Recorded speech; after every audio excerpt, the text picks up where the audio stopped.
मेरे दादा मुझसे पूछा करते थे, अक्सर औरों से भी पूछा करते थे, लेकिन जब उन्होंने मुझसे पूछा तो फिर पूछना बंद कर दिया।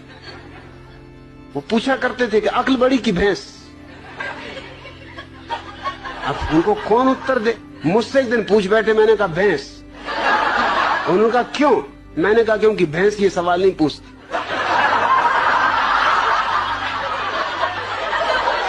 ये खुजली तुम्हारी अक्ल में ही चलती। भैंस तो बिल्कुल परमहंस दशा में।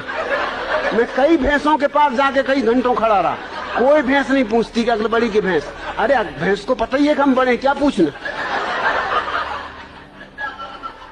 फिर उन्होंने नहीं पूछा। फिर मैं कई दफा उनसे पूछता था कि पूछो ना, अक्ल बड़ी की भैंस। कहते तू चुप रहे। वो मुझे कहीं नहीं ले जाते थे, वो बड़ा सत्संग करते थे, महात्माओं के पास जाते थे। वो जब भी जाए मैं बैठे ही रहता था कि आया मैं भी, कि नहीं तू ले जाने नहीं, तू कुछ ना कुछ उल्टी सीधी बात कह देगा। मैंने कहा उल्टी सीधी बातें तुम लोग करते हो, मैं सीधी सादी बात करता हूं। अब तुम ये बात पूछते हो अक्ल बड़ी की भैंस, और मैंने सीधा उत्तर दे दिया कि भैंस, तो तुमको लगता है उल्टी सीधी बातें कर रहा हूं। अरे आने तो, मैं भी तुम्हारे महात्मा को जरा दिखाऊंगा। एक दफा मुझे ले गए, सिर्फ एक दफा ले गए। एक महात्मा के पास गए वो मिलने, मुझे ले गए।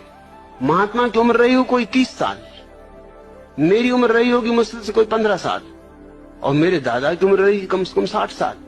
महात्मा ने उनसे कहा आओ बच्चा बैठो।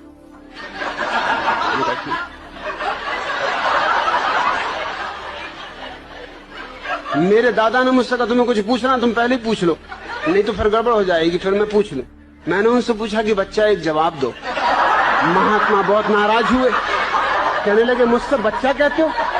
मैंने कहा तुम मेरे दादा को बच्चा कह रहे हरामजादे, 60 साल की उम्र के बूढ़े को बच्चा कह रहे, 30 साल के तुम हो, 15 साल का मैं हूं, तो कोई गणित में गलती कर रहा हूं?